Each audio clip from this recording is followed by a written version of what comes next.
guys, so it's Brittany here, and today I thought I'd take you along the journey of making one of our animal cards with me.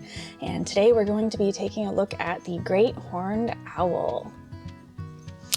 So very first thing you have to do when you're making an animal card is set up the card template. And so this is obviously a much sped up, faster version of what I do to make the animal cards. I don't know if you can hear my cat. He is purring. As you can see, we have an animal name, Latin name, and all sorts of interesting facts. We'll come back to that in a little bit.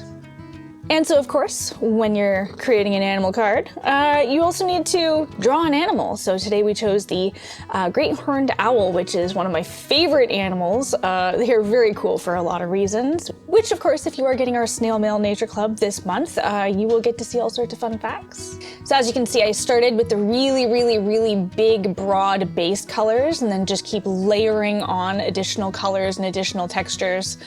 It tends to take me quite a bit of time before I start zooming in and working on the finer details.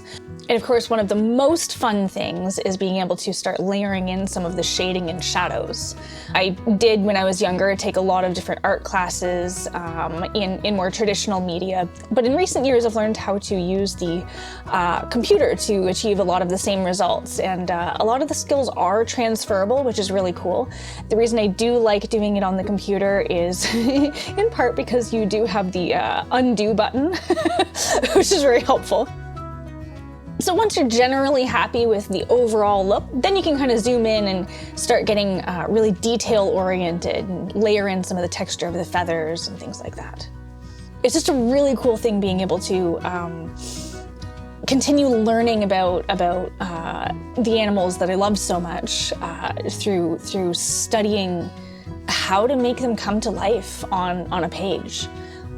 When I was about 8 years old, I saw these amazing paintings with dolphins and sea creatures. Anyone who grew up in the 90s probably is familiar with what I'm talking about. And those paintings stole my heart. I decided right then and there I was going to be a painter when I grew up. But I have to say, I have always been very shy about sharing these things. And so it's kind of it's a little bit of a nerve-wracking thing being able to share this process with you today, but I hope you enjoy it. Yeah, I kind of just keep zooming in and out, looking at it from far away and then up close, and I just keep fiddling around with the colors until I'm happy with them. And so while I have embraced digital painting on the computer, I still haven't managed to get myself around to embracing AI art. Artificial intelligence art can be done in seconds, and it's probably better. It's probably better than what I'm creating, but using AI art will just never be as satisfying as, taking the time to really study and do it yourself. And so as some of you know, we have been developing a board game for, probably the last 7 years. It is a board game that we have developed with the help of countless kids through our camps and classes over the last many years. We are going to have over 100 wildlife cards, just like the one you see here.